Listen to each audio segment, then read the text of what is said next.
Everybody. Happy Sunday to you, and welcome to another virtual production of the Lawrence Family JCC Jacobs Family Campus. Tonight's conversation is a presentation of the San Diego International Jewish Film Festival. My name is Ryan Isaac. I am the Director of Cultural Arts at the San Diego Center for Jewish Culture at the Lawrence Family JCC.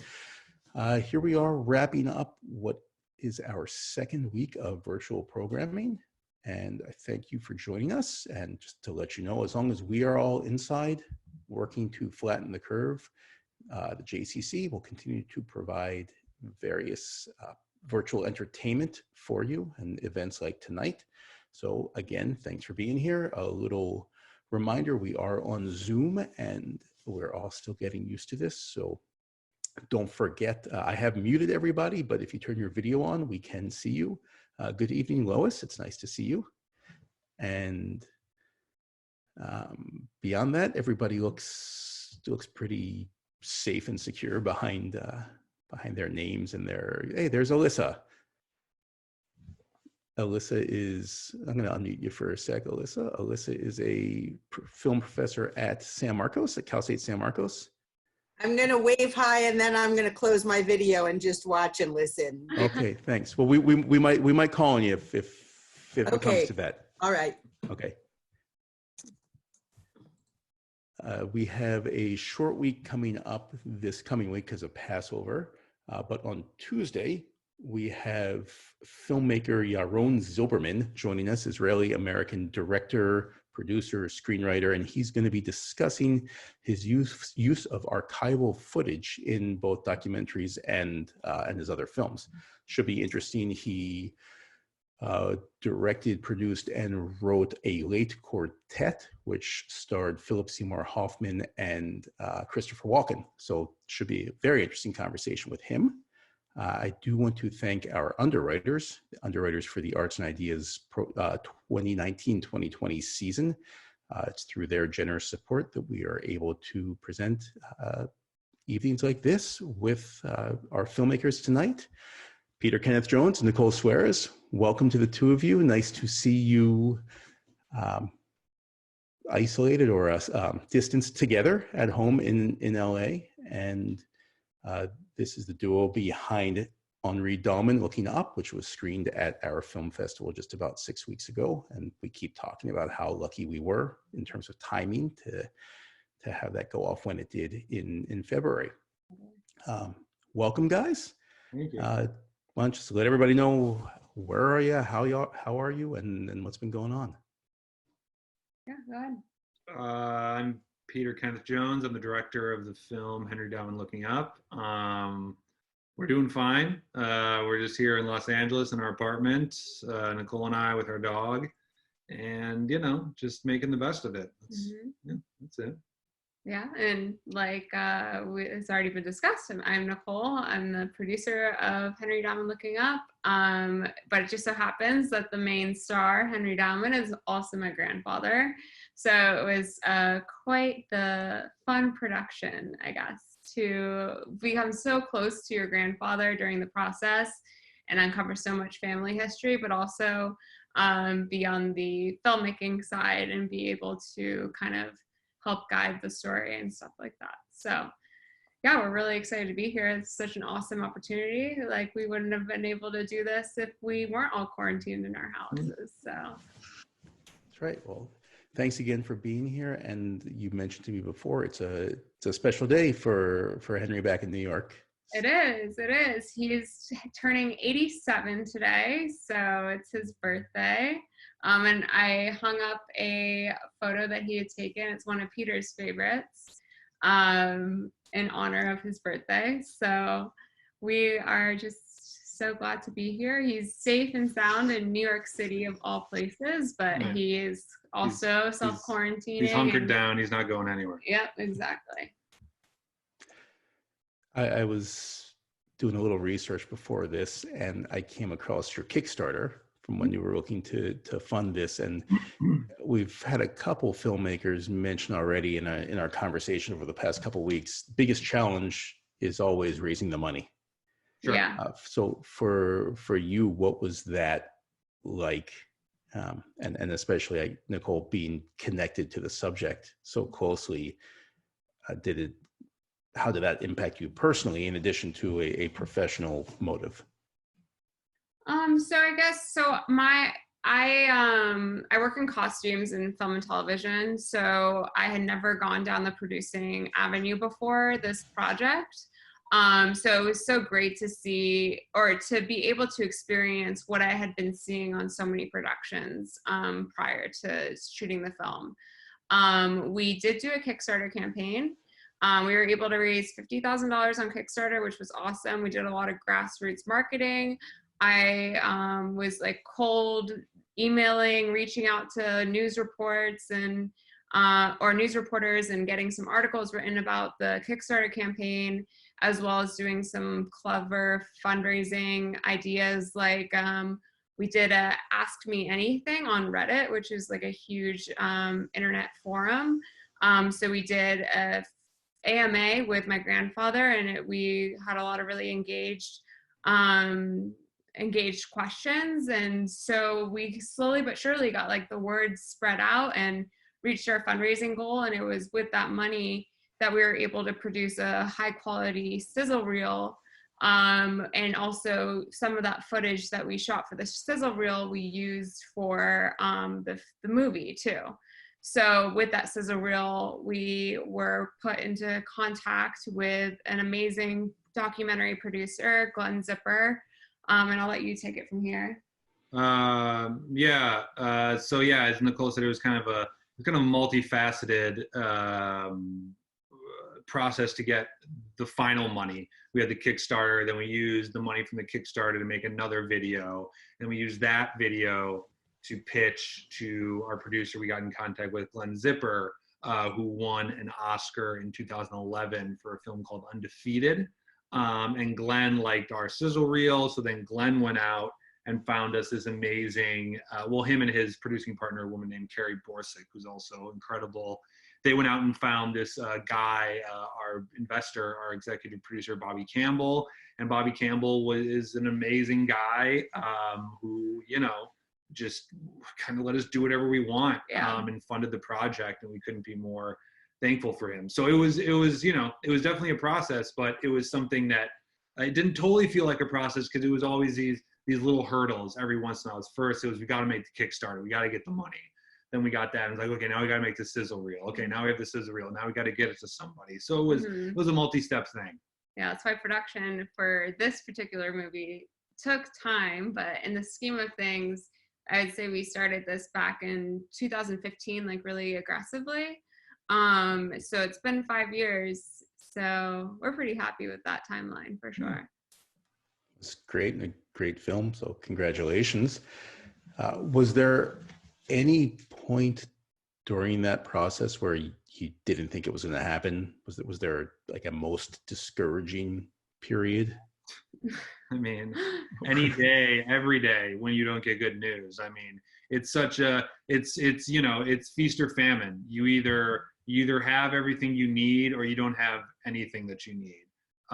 So yeah, I mean, multiple times. I mean, we at first, Henri wasn't even too keen to make the film. Nicole had to kind of use her granddaughter charms to get him to agree to it. So yeah, I mean, too many times to count. Did we go to bed thinking that this thing was never going to happen? I think ultimately, though, once we had our funding in place, it was pretty rock solid. I would say the only time where it was frustrating, I guess, was when we did festival submissions, because so much of it is so, it depends on who's watching your film to push it on to the next person, so on and so forth. And it's just a really competitive avenue. And so we learned a lot after we've gone through this process for future films, for sure. Well, I was going to ask you that question, actually, but if you had to do this over again and have to start from the beginning where you need funding, what did you learn that you might do differently? Well, to put it simply, I think we learned quite a bit about the politics that comes with the business side of filmmaking. A lot of bizarre things that we never thought would sort of be of a concern to anybody or matter. And also the speed at which everything moves, I think was a little bit, it was something I'd always assumed, but I never really understood how quickly you're it's either like you're the biggest film out there or you're not at all. So like it all happens like really quickly. And then it was just very bizarre. It's a very bizarre business. And then when we sold the film to Samuel Goldwyn, we learned even more about like what happens when you sell your film, because it's not yours anymore. Right. Which is fine.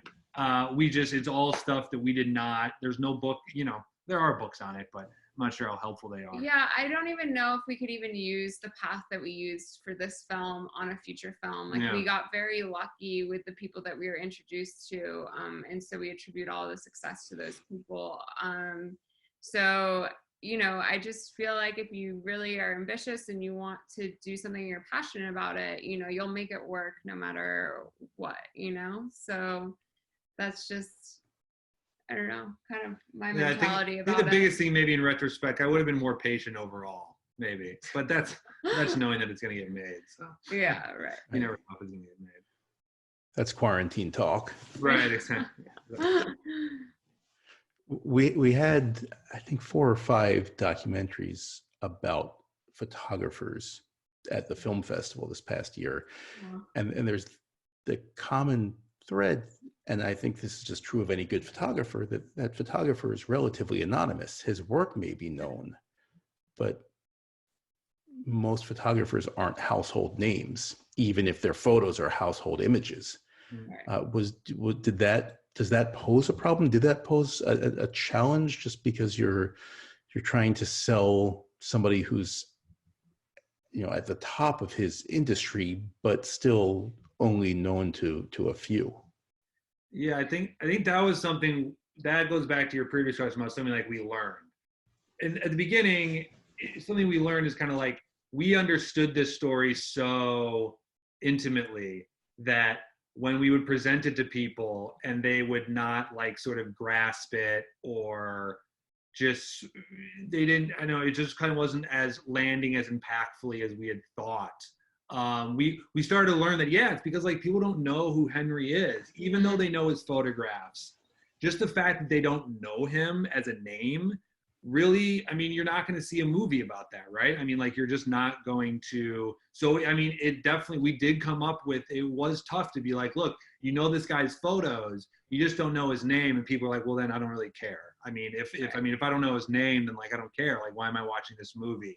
So that was a very real reality we bumped up to all the time. And we were just very fortunate that, unlike a photographer like, I don't know, the biggest photographer documentary everybody knows is Vivian Maier. Unlike Vivian Maier, Henri at least took photographs of personalities, so we could always kind of fall back on, well, he didn't just take photographs you knew, he took photographs of these extremely famous people. So in that way, that sort of balanced it out a little bit, but it was still, that was very much our reality, trying to show this film.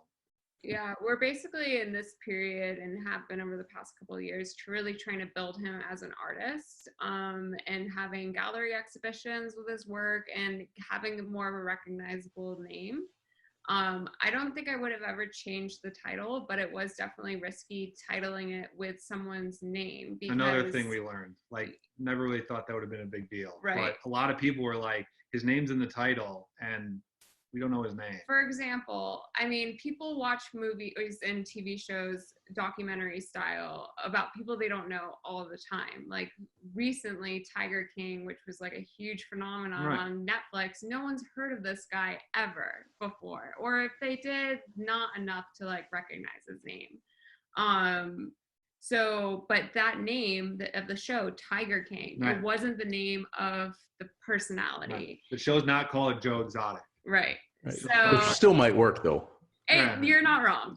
So I think that that's just something that we also realized after making the film, is that it is difficult to sell a film about someone that, you know, they may recognize the photos, but they don't recognize the name. And the name being the title is definitely a risk. It wasn't like a big thing, but it's just one of those little things. It's just one of many little things that over time you're like, huh, you start thinking more than you would have before. Totally. You're not gone through the experience.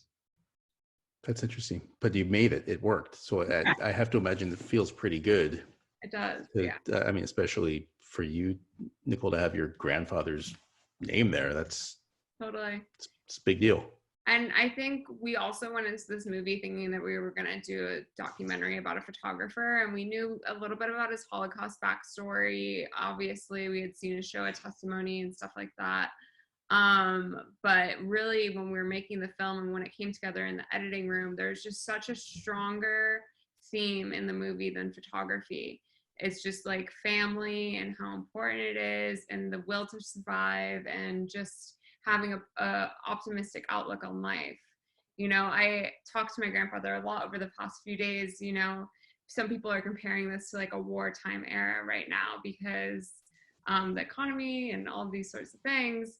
But nothing comes close to like having to fear to being shot or taken to a concentration camp or anything like that. It's a little bit more random.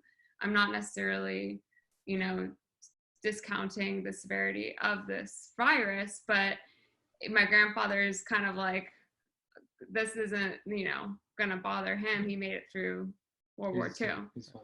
So, and it's funny because a lot of my friends are like, well, if Henry made it through what all he made through, I can make it through this. You know, I'll just stay home and do my part. And, you know, if that's all they're asking, you know, it's not so bad.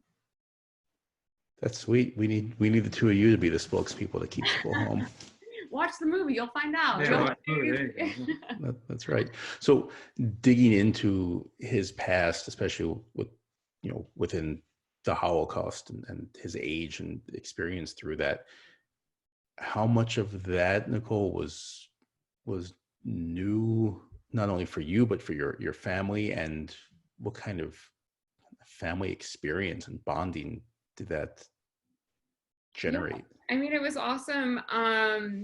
You know, like you had mentioned before, or maybe, I don't know, I'm getting kind of confused here, but we basically, the whole entire family knew very little about his Holocaust experience. You know, him and like many survivors of the Holocaust kind of look forward than to go back to the past. And he didn't want to burden the family with sadness, essentially.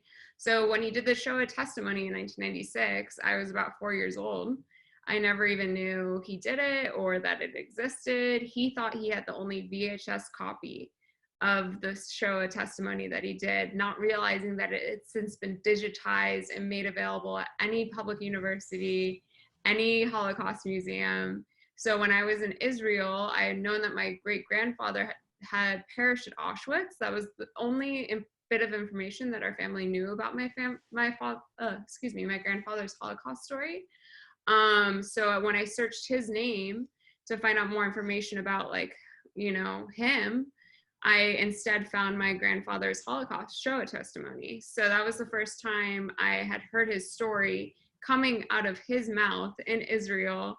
And it was such a powerful and moving moment. And when I called my mom that night, she said, you know, you're the only person in the family that's seen it, because he just didn't want to share it with anyone until after he passed. And so it's definitely been an amazing experience, and being able to go back to the apartment where, you know, the French police came knocking at their door to take them.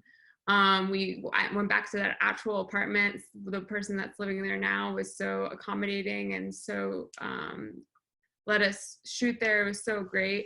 And being in those moments and going back literally down his path of history, you can't replace that memory. And I was fortunate my mom came with us on the trip.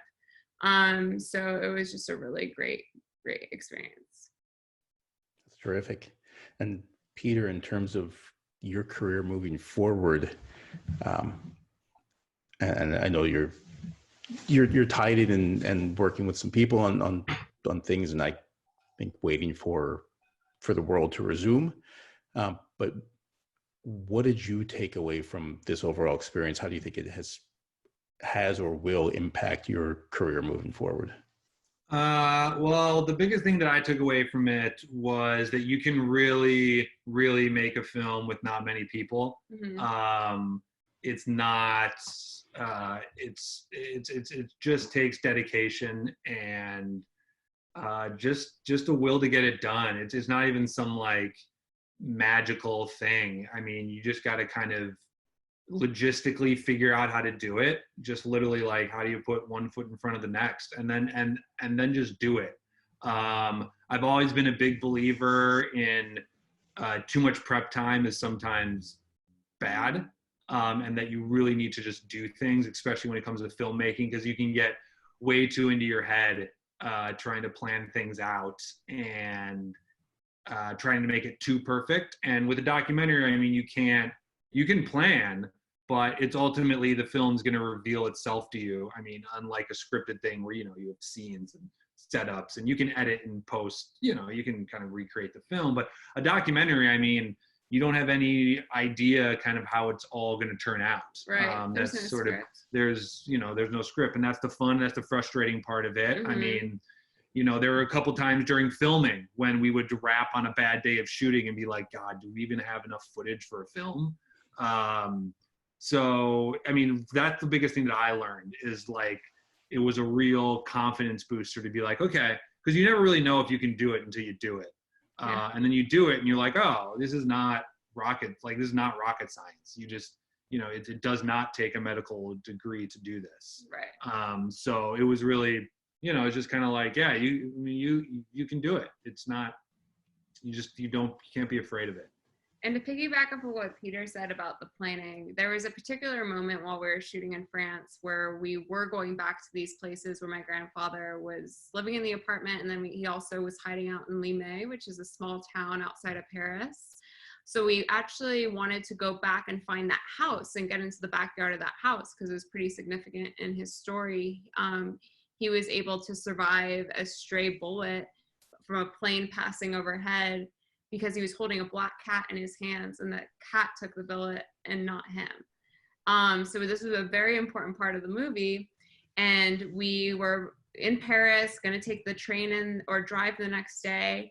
And we asked my grandfather, okay, what's the address? And he's like, oh, I don't know what the address is. I know it's on President Wilson Street or whatever, but I don't know the number of the house. And we're like, oh, dang, like, should we not go? Should we not shoot? But when we went and we were just going down the street, we ran into someone that led us to her father who knew about the city archivist, and the city archivist then became such a huge part of my grandfather's life, even past production, because she was able to discover and research his family fully with like all of the tools and accessibilities that an archivist would have.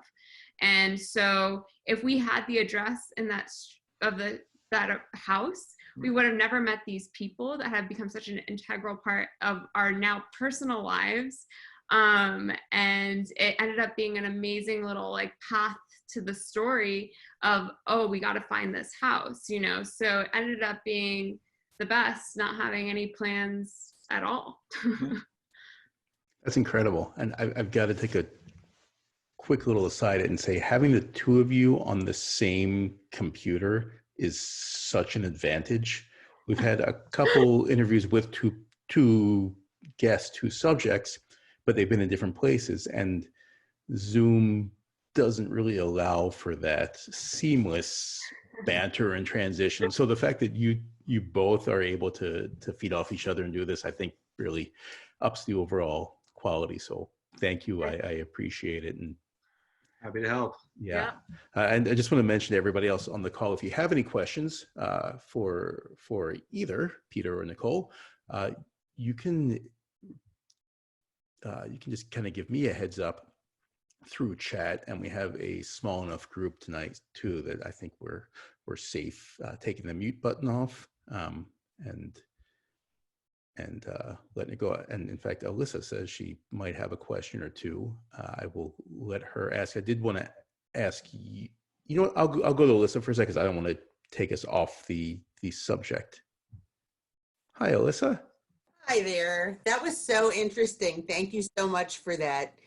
I was just thinking when you said that your friends say that if Henry got through this, they can too. My students are we're having a kind of check-in thread, and they said the same thing.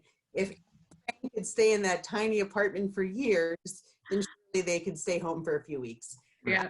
But I was wondering what it was like. So I went on IMDb and I saw both of your credits before this, and you weren't working in independent film. You were working on pretty big studio projects. What was it like to go from that, where you were a much smaller part of a big enterprise, to running the show here? Yeah, well, I mean, I can say personally, I've never been very interested in very big movies. I mean, I worked on them, but they're a whole different beast. They're nobody's even really in charge. It's a really bizarre process. Yeah. It's a miracle that anything gets done in those environments. It's really crazy. And I mean, my experience with it is it's easier. I mean, you don't have as many hands, Right. so like we have to do things that we don't want to do, like menial stuff. But you know, it also kind of, everybody's a bit more sort of locked in, and a bit more respectful of each other, because we're all in it together. Mm-hmm. It's not, you know, those big movies, like people are on that for the paycheck. Nobody working on this movie was there for the paycheck. There was no paycheck. There was no paycheck.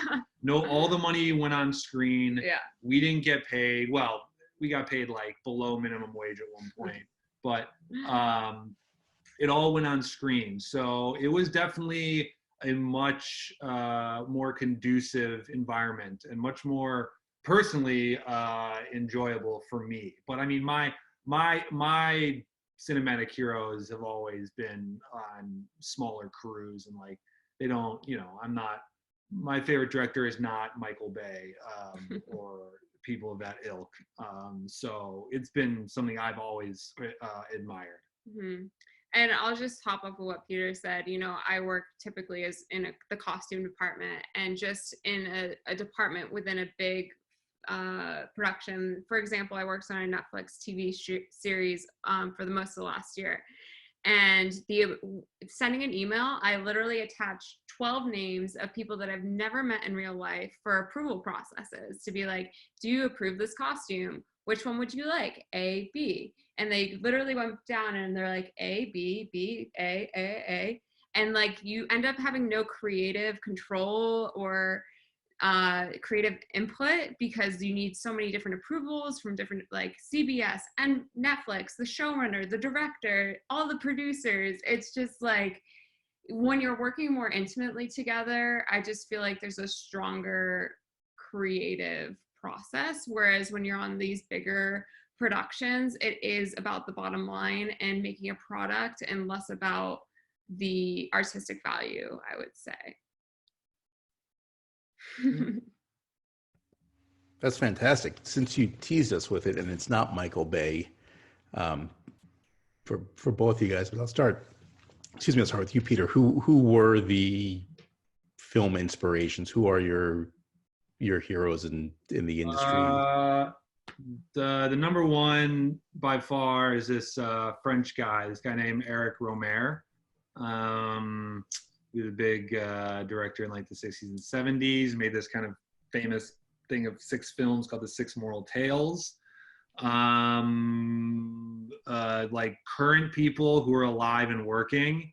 Mike, it'll be interesting. I like sort of film taste does not line up at all with the documentary that I made. Living people like Michael Haneke, the Dardenne brothers. Those are, and some older people again, Roberto Rossellini, Louis Malle. I really like Louis Malle a lot. Yeah, those guys. which a lot of those people, not those people specifically, but like Godard and Truffaut, Henry had taken photographs of all those guys. And that was kind of the way that we connected initially when I met him, was somebody would talk to me about all the old French directors that I'm obsessed with, because nobody ever will. Yeah. So that was like how we connected, was like he was like kind of taken aback that I knew so much about all these old French guys. Were you there for that, Nicole? I think it was actually a phone conversation. Peter and I met on a Michael Bay produced feature, actually, in Atlanta back in 2014 or 2013, actually. And so this was coming up close to my grandfather's first photography exhibition in France, which happened in 2014. And I was like, oh yeah, my grandfather's a photographer. I think he took a bunch of pictures of like the director that you like or whatever. I was like, you should talk to him. So I like literally shoved the phone to Peter, and that was the first time they talked. He has this crazy theory that he has some distant relation to Alain René's producer. Doesn't he have his last name Dauman as well or something like that? I don't know. Some weird thing, but that's where it all started. He like was like, yeah, I'm distantly related to Alain René's producer. And then I like flipped out. I was like, oh my God. It wasn't until his 2014 show that Peter saw a series of photos that my grandfather took of Jacques Tati. Yeah, that's another big guy. Who, is a pretty famous French film director. And he didn't realize that he had literally photographed one of his not idols, I would say, but definitely he's definitely up there. Yeah, that's for sure. That's cool. So that's a great story. How about you, Nicole? Do you prefer to be on that wardrobe side, or did you get a little taste for more of it through this process? I definitely am very passionate in the niche that I'm in, which would be costumes and wardrobe. It's something that I've known I've wanted to do since high school. I got involved in the local high school theater department, and instead of writing a paper, my theater teacher offered me the paper credit as doing backstage tech, and that's when I first had my first experience with costume design. And then I fortunately also had a really amazing fashion program at my high school as well. So during my 4 years of high school, I was able to sharpen my skills and be able to know to apply to a college for costume design specifically. And by like senior year, I made my prom dress. I was very skilled technically. So when it came to the real world and finding the costume department on a feature, I was floored, because there was ager and dyers. The people would go and they would like distress clothing to make it look like it's been worn for years. The first feature that I worked on was a Darren Aronofsky film called Noah, which was really incredible. And it was, the biblical story of Noah, but the director wanted to not place it in a specific time. It could be the future, it could be the past. So we didn't have to go strictly by any research. So it was really cool, because we had like an on-staff knitter who was knitting on our knitting machine, and you have all these creators and seamstresses, and we had like shoes manufactured in Morocco. And I was like, this is awesome. You literally build an entire world. And that was it. That got me hooked. And I do love producing, and it's definitely something that as I am now coming out the end of this movie, I am definitely looking towards more producing roles for sure. Because I do think that there's a lot of skills that I'm well suited for in producing that I don't get to explore in costumes. So I don't know, we'll see what the future holds for sure. Speaking of your skills, do you mind sharing with everybody what you've been up to lately? Well, when in quarantine, since the Los Angeles announced that we should be wearing cloth coverings or masks for our protection and other people's protection more specifically, I made a couple masks for Peter and myself, and also for my family, and I posted a little bit about it on the social media. And now I have like friends out the wazoo being like, will you make me a mask? I'll pay for it, ship it to me. And so I literally have a whole production.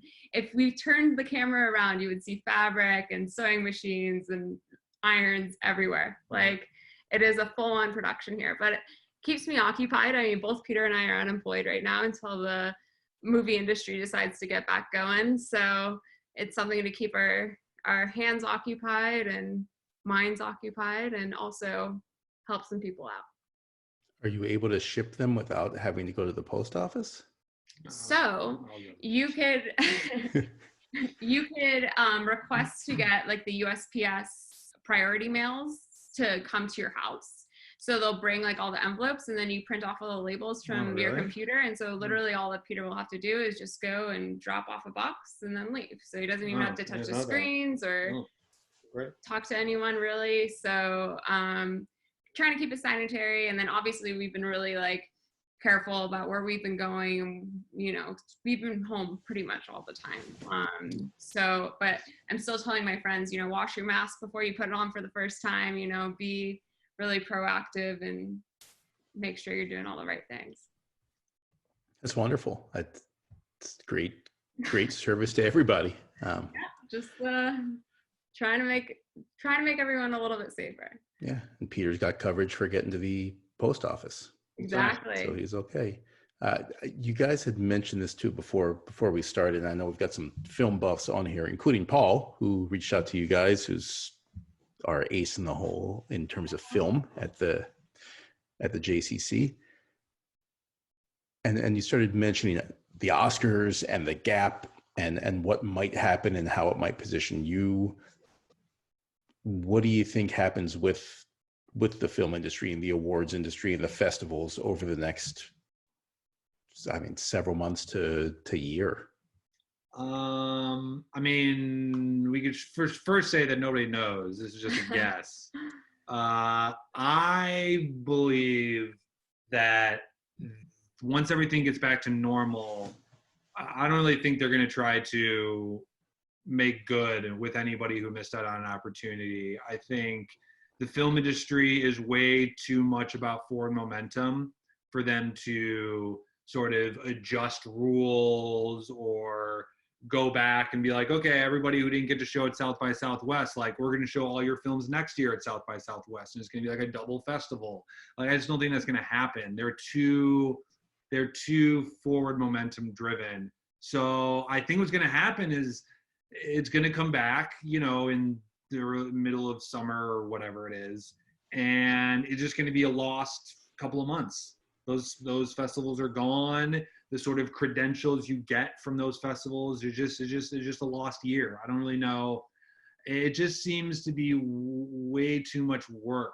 And very convoluted for them to sort of go back. And I mean, I don't know what they do. I mean, they did do that thing where Amazon bought, what was that? I think Amazon bought the entire South by Southwest lineup, and they're going to stream it all. So there's that. But there's a dark side to that, where actually that now becomes a very bad distribution deal for all those people. But anyways, that's getting into the business side of it. But so it's gonna be more stuff like that. It's I don't think, like, the interesting question is gonna be the Oscars. What do the Oscars do? That'll be interesting. But the Oscars also have a sliding scale on the number of things that are nominated, right? Isn't it like it's like up to 10 for Best Picture? So maybe they'll just, you know, have lower numbers of nominations this year. I just can't see them retroactively, like, doing anything. That's just not in the DNA of the film industry, I think. But who knows? Yeah, who knows? I mean, they could be real cool people about it and be saints and do all the right things, but we know how hard it is to get anybody to do the right thing. So more than likely it's just going to be, let's just keep moving forward, and those films are kind of just going to be those films. And there's still a few films coming out that are like, they were very, very good on the early film festival circuit that are like, this is the best. There's a film about, it's like a film about getting an abortion.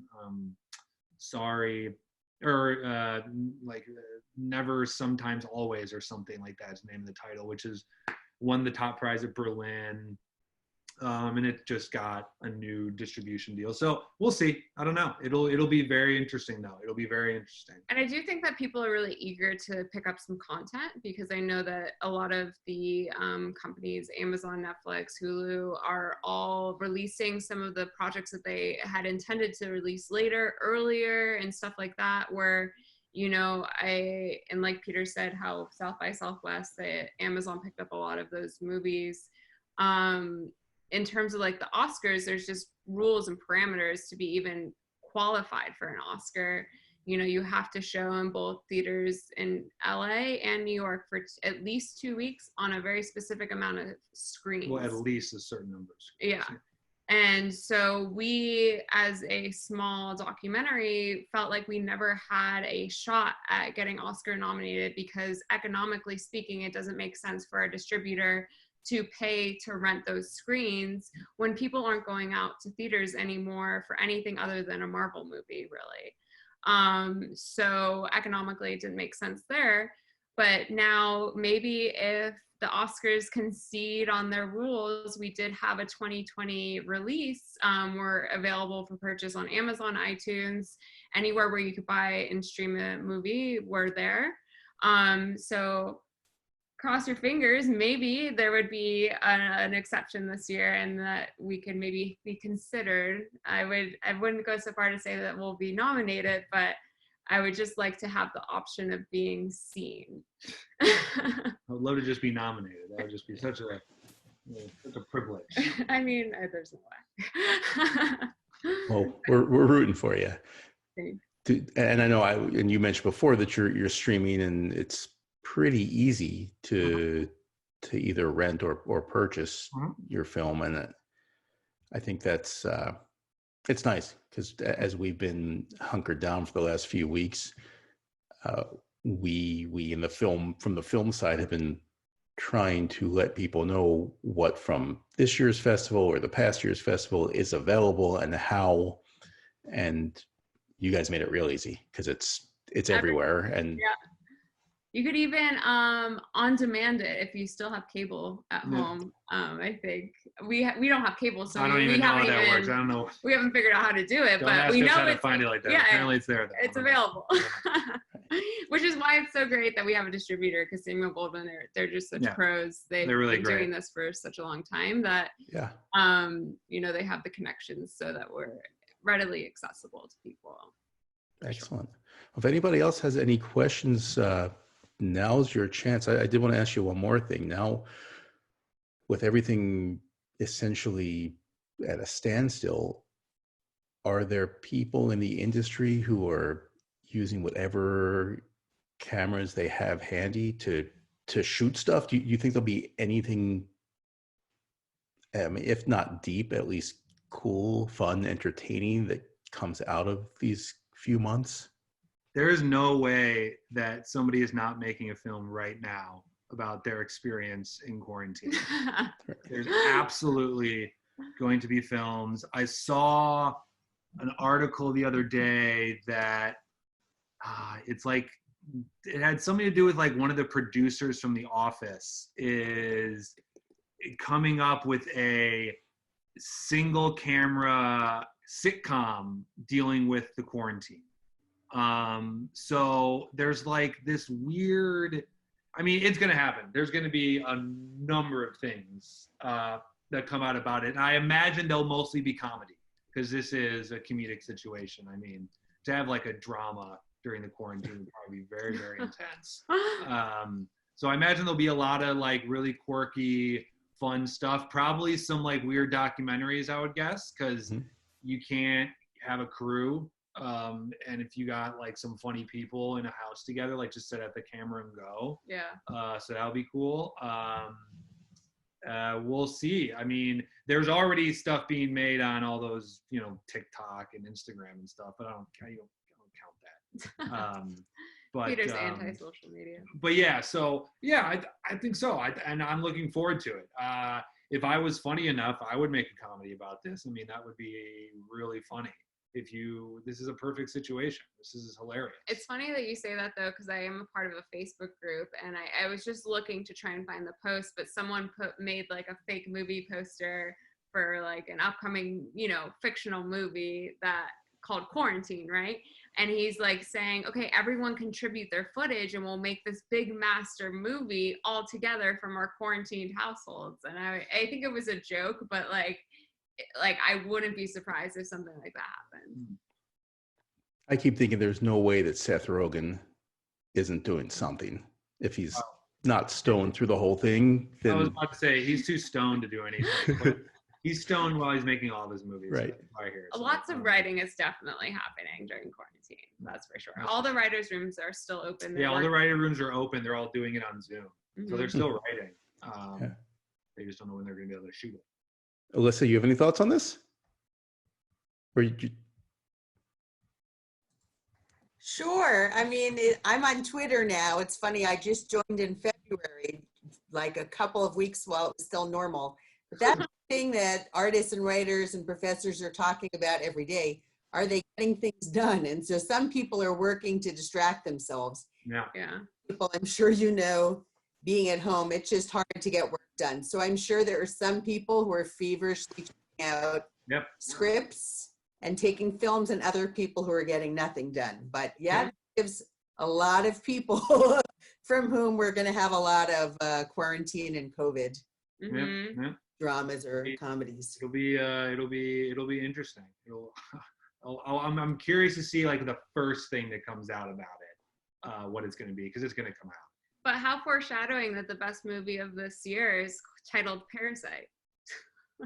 I mean, nothing to do with the content of that movie, just the title Parasite. It was a little bit foreshadowing for the rest of the year that we are looking to have, I suppose. we should have had Once Upon a Time in Hollywood win, huh? Yeah, right. But if that were the case, we wouldn't be here right now, and we wouldn't have had this evening. And I thank you both, Peter and Nicole, for joining us and Thank you guys. Brightening our evening, our day. I wish you both well, and I hope you're productive, not just with your masks, which are hugely important, but also any creative projects that come your way. So it was great checking in with you. Thank you, everybody, for joining us. And we will hopefully see everybody on Tuesday when Yaron Zilberman joins us. Cool. Guys, you feel free to join us too, Peter and Nicole, if you want to jump on. And thank you all, and have a good evening. Great. Thanks for having us. Thank you. Have a good rest of your evening. Bye. Thank you. Bye.